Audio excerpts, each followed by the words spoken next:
So returning back, we were on question number 88. Now moving on to question number 89.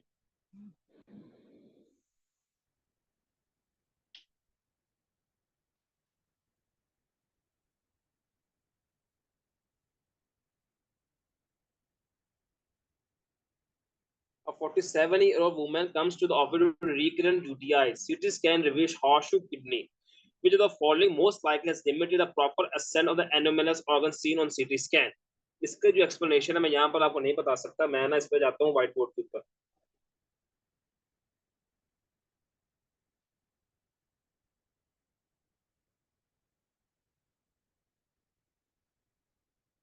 ये आपकी जो कहते हैं कि ये मैं बनाई है आपकी अयोटा, इसको मैं बनाता हूँ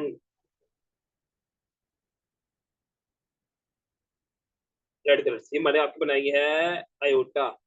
अयोटा के बाद ये मैंने बनाई कॉमन इलियक वेसल्स, ठीक है, कॉमन इलियक वेसल्स। आपकी जो किडनीज हैं नॉर्मली एम्ब्रियोलॉजिकल स्टेट में पड़ी होती हैं, यहाँ पर ये आपकी पड़ी होती हैं दो किडनीज एम्ब्रियोलॉजिकल स्टेट के अंदर। ये आपकी है अयोटा और ये आपकी पड़ी हैं किडनीज, किडनी इन एम्ब्रियोलॉजिकल। ये आपकी डायग्राम है एम्ब्रियोलॉजिकली। अब होता ये है कि ड्यूरिंग डेवलपमेंट के दौरान किडनीज आती हैं ऊपर, ऊपर को करती है असेंड करती हैं। किडनीज जो है ना पेल्विस में होती है किडनीज। ये आपका सारा जो है ना ये डॉटेड यहाँ तक आपका सारा पड़ा हुआ है पेल्विस, पेल्विस में होती हैं ड्यूरिंग डेवलपमेंट। ये किडनीज जो है ड्यूरिंग डेवलपमेंट पेल्विस से ऊपर जाती है एब्डोमेन में, पेल्विस से ऊपर जाती है एब्डोमेन के अंदर, ठीक है। ये हमारे पास जो नॉर्मल डेवलपमेंट है कि किडनी प्रेजेंट होती है पेल्विस के अंदर। ड्यूरिंग डेवलपमेंट वो पेल्विस से ऊपर असेंड करती हो जाती है एब्डोमेन में और नॉर्मली एनाटॉमिक पोजीशन में वो पाई जाती है जैसे कि आपको पता है। अब यहाँ पर जो है एक होती है इंफीरियर मेसेंटेरिक आर्टरी, इसको मैं बनाता हूँ ऑरेंज के साथ। यहाँ पर हमारे होती है इंफीरियर मेसेंटेरिक आर्टरी IMA, जो कि हमारे पास हाइंड गट को सप्लाई करती है ब्लड, हाइंड गट को ब्लड सप्लाई करती है। ये है नॉर्मल एनाटॉमी, ठीक है। अब मैं आपको बनाता हूँ पैथोलॉजिकल एनाटॉमी। होता क्या है कि ये हमारे पास थी अयोटा, ये कॉमन इलियक वेसल्स। अब होता यह है कि जब हॉर्सशू किडनी का मतलब ये है कि हॉर्सशू किडनी जो हमारे पास जो किडनी के जो ना हॉर्सशू, हॉर्सशू हमारे पास होता है बिल्कुल इस तरीके से। ये हमारे पास जो है ना हॉर्सशू की एक नॉर्मल शेप है, इसको हम कहते हैं हॉर्सशू। अब होता ये है कि जो हमारे पास जो दोनों किडनीज हैं, ये हमारे पास किडनीज जो हैं they are fuse at their lower poles, वो लोअर पोल्स पर फ्यूज होती है, fused at lower poles, kidneys are fused at lower poles. तो जब ये असेंड करने की कोशिश करती हैं तो यहाँ पर हमारे पास आती है inferior mesenteric artery. Inferior mesenteric artery होने की वजह से ये किडनीज जो है यहाँ से क्रॉस ही नहीं कर पाती, वो यहाँ पे जाके जो है ना वो स्टक हो जाती है, यहाँ पे जाके वो स्टक हो जाती हैं। किडनीज जो है यहाँ से ऊपर असेंड ही नहीं कर पाती। अगर इसका मैं लॉन्गिट्यूडल सेक्शन काटूं ऐसे कर, अगर इसका मैं लॉन्गिट्यूडल सेक्शन काटूं बनाऊं, ये हमारे पास है अयोटा, ये है इंफीरियर मेसेंटेरिक आर्टरी, ये है हमारे पास अयोटा, ये है हमारे पास इंफीरियर मेसेंटेरिक आर्टरी, और ये हमारे पास कह दो कि किडनी जहाँ पर जो है ना वो ऐसे कर जहां पर फंस जाती हैं, ये किडनी इसके रूट पर जाकर फंस जाती है, वो यहाँ से ऊपर असेंट ही नहीं कर पाती। हॉर्सशू शेप किडनी इसको कहते हैं जब लोअर पोल्स में आपस में फ्यूज हो और जब ऊपर असेंट करने की कोशिश करती हैं वो ऊपर असेंट नहीं कर पाती, तो रूट जो हमारे पास है उस पर जाके वो फंस जाती हैं। So this was all about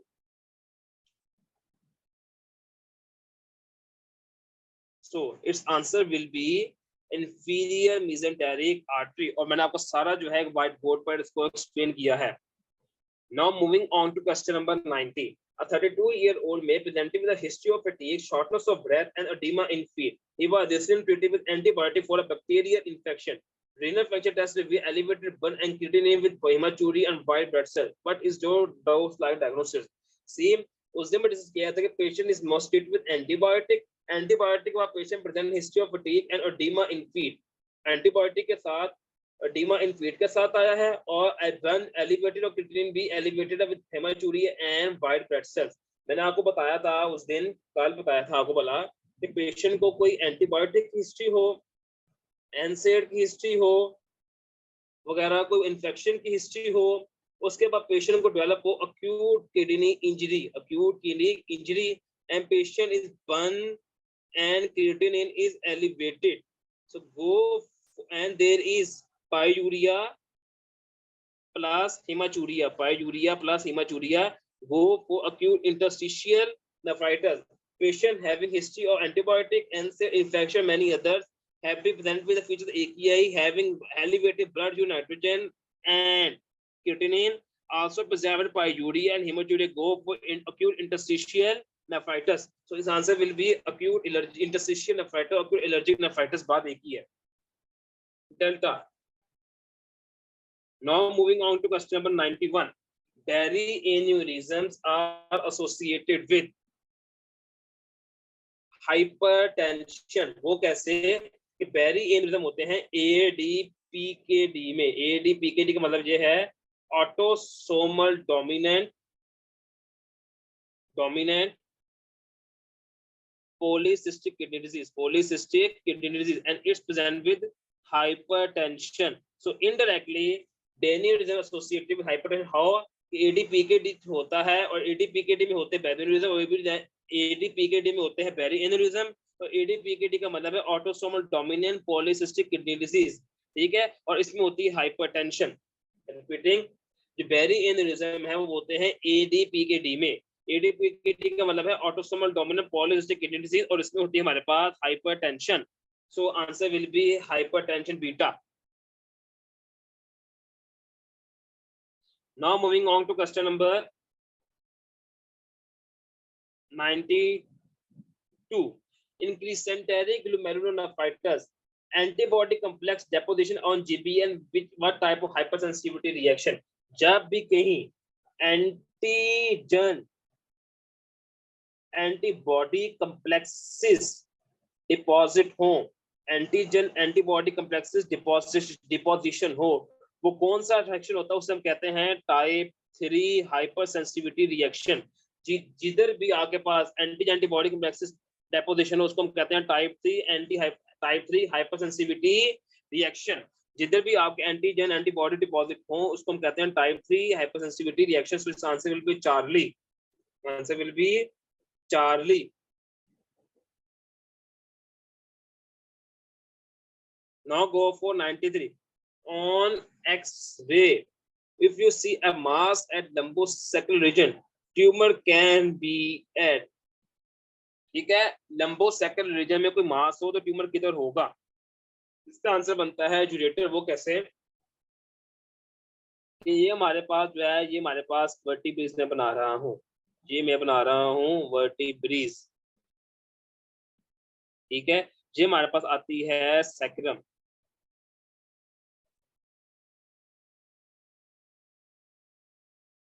ये कॉक्सस. किडनी हमारे पास पड़ी होती है, ये हमारे पास L1 है, L2, L3, L4, L5, ऊपर T12. किडनी हमारे पास पड़ी होती हैं यहाँ पर, ये हमारे पास पड़ी हुई है किडनीज, ठीक है.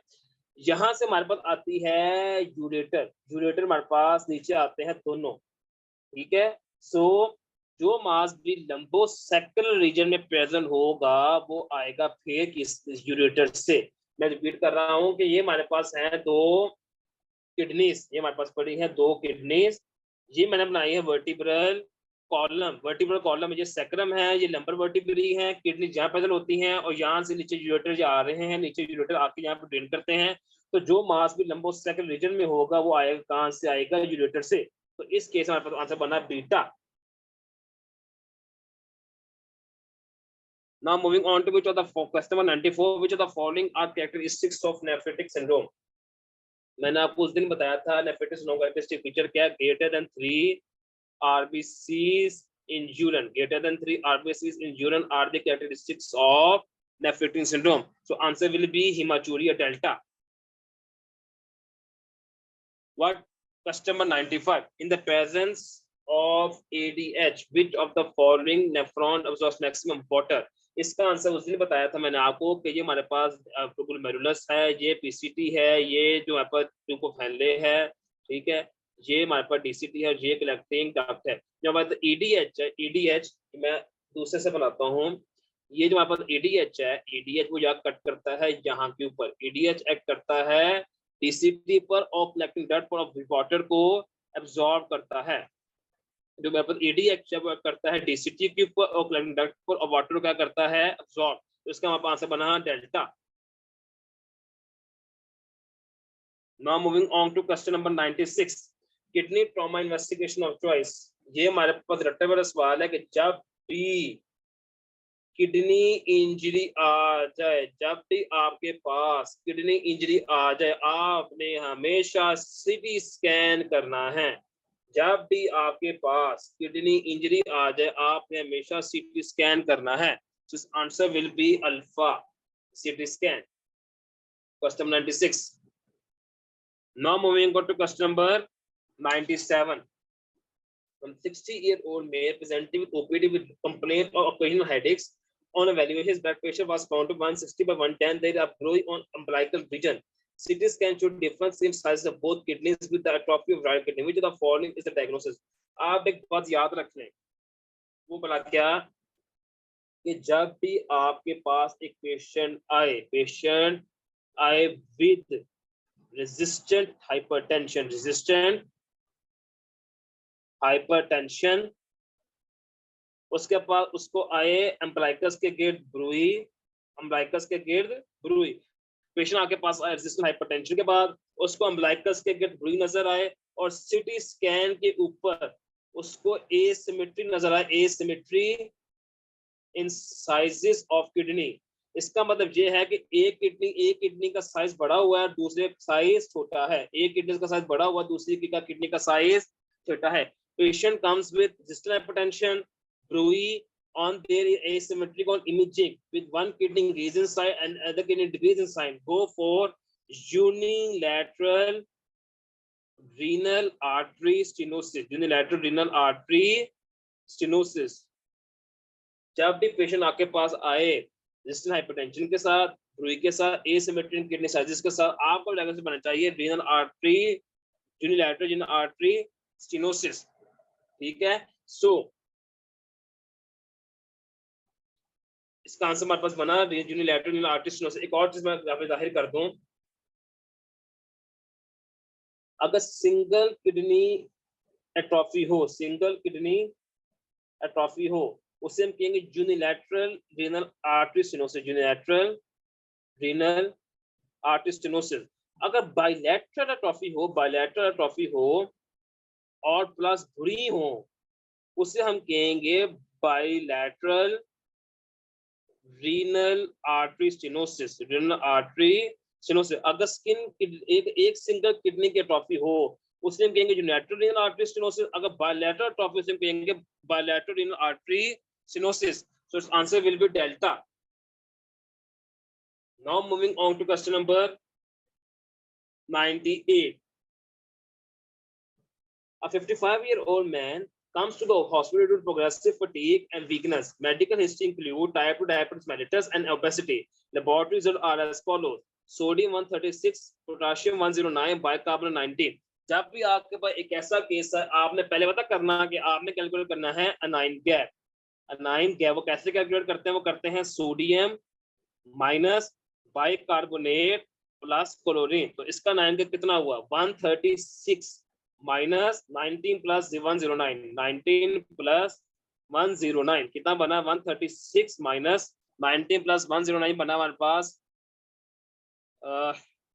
128।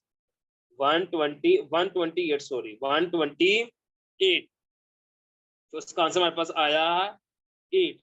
सो अनायन के हमारे पास नॉर्मल जो होता है, हमारे पास नॉर्मल अनायन गैप जो है वो 12 से कम होता है। नॉर्मल अनायन के हमारे पास 12 से कम होता है। इसका मतलब हमारे पास क्या है ये कि पेशेंट के आप देखें कि बाइकार्बोनेट क्या है कम, तो पेशेंट क्या हो सकती है? एसिडोसिस। क्या हो सकती है? एसिडोसिस।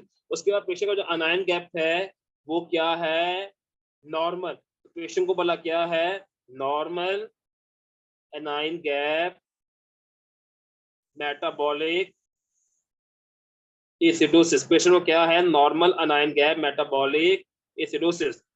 तो एक ऐसी कौन सी कंडीशन है जो नॉर्मल अनायन गैप मेटाबॉलिक एसिडोसिस करती है, वो हमारे पास क्या है, सीवियर डायरिया। सीवियर डायरिया कैसे करती है, इसके आंसर ये करती है कि हमारे पास जब डायरिया होता है लोअर जीआई ट्रैक का, तो हमारे पास इलेक्ट्रोलाइट इम्बैलेंस आता है, इलेक्ट्रोलाइट इम्बैलेंस। इससे हमारे पास सोडियम, पोटाशियम और बाइकार्बोनेट क्या होता है, लॉस। बाइकार्बोनेट क्या होता है, लॉस। इसका मतलब ये है कि बाइकार्बोनेट लॉस होने की वजह से हमारे पास जो क्लोरीन है ऑटोमेटिकली बढ़ती है, क्या, टू मेंटेन इलेक्ट्रो न्यूट्रलिटी को मेन करने के लिए क्लोरीन हमारे पास बढ़ती है। आई रिपीटिंग, जब पेशेंट को होती है डायरिया तो उसका इलेक्ट्रोलाइट बैलेंस होता है, इलेक्ट्रोलाइट बैलेंस में सोडियम, पोटाशियम, बाइकार्बोनेट जो है वो बॉडी लॉस हो जाते हैं। बाइकार्बोनेट लॉस होने की वजह से पेशेंट को होती है एसिडोसिस। और इस बाइकार्बोनेट कम होने की वजह से पेशेंट की बॉडी में क्लोरीन बढ़ जाती है। क्यों बढ़ती है, हमें इलेक्ट्रो न्यूट्रलिटी को मेंटेन करना होता है, जिसकी वजह से पेशेंट का जो अनाइन गैप है वो कांस्टेंट रहता है। पेशेंट का अनाइन गैप क्या रहता है, कांस्टेंट। तो इसका आंसर है डायरिया। बाकी नीचे टेबल बना हुआ है वो तो सर रिवाइज कर लेते हैं ताकि आपको याद रहे। मेटाबॉलिक एसिडोसिस के दो हैं, normal anion gap, elevated anion gap. Normal anion gap का मतलब ये है कि पेशेंट की बॉडी से जो बाइकार्बोनेट हैं वो लॉस हुए हैं, दे आर लॉस। बाकी एलिवेटेड अनाइन गैप का मतलब ये है कि पेशेंट की बॉडी में आपने एसिड को डाला है।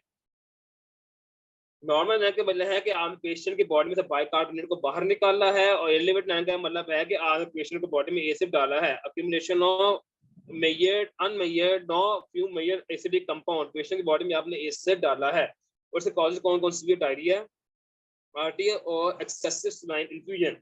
इसका आंसर क्या, लैक्टिक एसिडोसिस में, डायबिटिक कीटोसिडोसिस में, रीनल फेलियर, मेथनॉल और एथिलीन ग्लाइकोल टॉक्सिसिटी में आप एसिड को बढ़ाते हैं, और इसमें आप बाइकार्बोनेट को कम करते हैं। बाइकार्बोनेट कम करने की वजह से कहते हैं नॉर्मल अनाइन गैप, और एसिड बढ़ाने से जो होस्ट हम कहते हैं एलिवेटेड अनाइन गैप।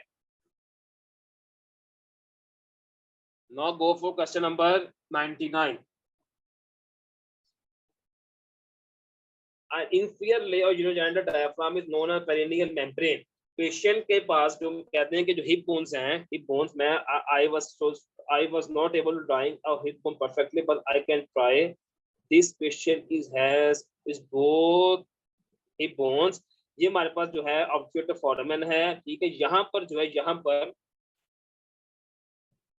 पेशेंट को एक मेम्ब्रेन डायफ्राम, यहाँ पे हमारे पास थिक सी लेयर है, उसको हम कहते हैं यूरोजेनिटल डायफ्राम। ये पेशेंट के दो हिप बोन्स हैं। यहाँ पर जो है हमारे पास एक जो नॉर्मली यहाँ पर हमारे पास जो है ना एक कह दो कि एक लेयर है, उसको हम कहते हैं यूरोजेनिटल डायफ्राम। इसके जो नीचे जो लेयर होती है, इसके जो नीचे बिल्कुल जो लेयर होती है, नीचे जो बिल्कुल लेयर होती है, उसको हम कहते हैं पेरिनियल मेम्ब्रेन। इस झिल्ली को हम कहते हैं, इसे हम कहते हैं यूरोजेनिटल डायफ्राम। इसके नीचे जो लेयर होती है उसको हम कहते हैं perineal membrane. So the inferior layer of urogenital diaphragm is known as perineal membrane। Answer is Charlie।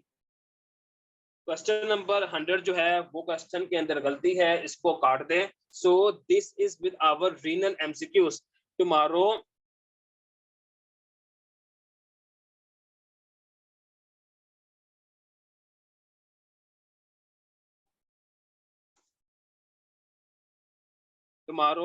we will start with the endocrinology और reproduction। इन दोनों सिस्टम में से हमको कल सिस्टम स्टार्ट करेंगे।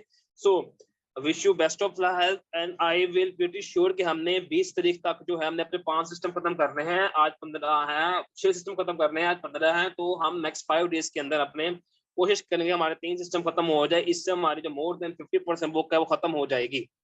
So we have done with 3 systems। Now best of luck। Allah Hafiz.